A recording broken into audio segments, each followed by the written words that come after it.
Kita semua yakin Nabi Muhammad bersifat dengan 4 sifat: siddiq, amanah, tabligh, fatanah. Tabligh itu salah satu sifat Nabi. Kenapa kita benci? Kalau kita benci sifat Nabi, adakah kita ni orang beriman pada Allah Ta'ala? Tetapi kita tengok di akhir zaman, saya pandang usaha dakwah ni bukan sekadar menyampaikan, tetapi sebenarnya inilah tempat untuk umat akhir zaman bergantung. Sehingga ada Pak Kiai kita, Kiai Abdul Rahman Lubis, dia buat satu contoh. Dia kata seakan-akan usaha agama ni, kalau zaman Nabi Nuh tu, nak selamat daripada banjir, hanya satu bahtera je Allah buat, iaitu bahtera Nabi Nuh AS. Siapa tak naik bahtera tu, walaupun dia anak Nabi, dia akan tenggelam. Di akhir zaman ni banjir fitnah. Tuan-tuan tengok, ulama'-ulama' pun kebingungan zaman sekarang ni. Ulama' pun tak tahu nak pergi ke mana, nak bawa umat ni ke mana pun tak tahu. Tetapi dalam keadaan itu, di tengah-tengah hiruk pikuk manusia ni, Allah Ta'ala datangkan usaha agama ni melalui fikir seorang alim yang kita akan jumpa dengan Dajjal, dengan Ya'juj Ma'juj. Fitnah-fitnah yang orang alim pun tak lepas, jangan kata orang biasa. Tetapi sebelum datangnya zaman itu, Allah datangkan usaha agama ni macam sebuah kereta api terakhir, the last train. Kita suruh naik. Ini kereta api akhir dah ni.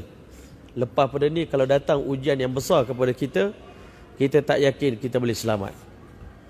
Walaupun yang buat ni ada yang keluar, patut berhenti balik, sejuk 10 tahun, 20 tahun sejuk, tapi kita tetap bagi semangat, naiklah bahtera ini. Mudah-mudahan di akhir zaman ini, kalau kita seorang-seorang, hancur kita. Tapi dengan berjemaah, insya-Allah Ta'ala Allah pelihara kita. Naiklah ke atas bahtera ini, naiklah kereta api ini, keluarlah di jalan Allah Subhanahu Wa Ta'ala. Rupanya bila kita keluar jalan Allah, banyak kebaikan kita dapat. Semua orang boleh buat keputusan sebelum kita keluar, siapa kita, bagaimana keadaan kita. Tadi kita dengar macam-macam laporan, kan?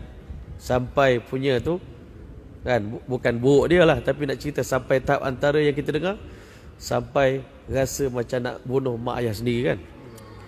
Macam mana keadaan itu? Tetapi tuan-tuan mulia, berkat kita keluar jalan Allah ni, Allah timbulkan keinsafan, inabah di hati kita nak kembali kepada Allah Subhanahu Wa Ta'ala. Ini bukan usaha siapa-siapa. Jangan tuan-tuan kata ini Muhammad Hilmi. Tak ada, saya tak ada apa-apa. Saya cuma suruh tuan-tuan naik je.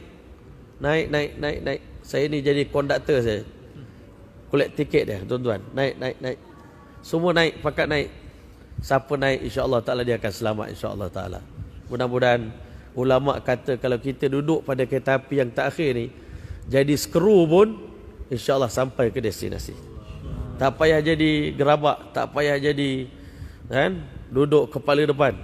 Jadi skru pun, asalkan duduk pada kereta api itu, insya-Allah Ta'ala sampai ke destinasi, insya-Allah.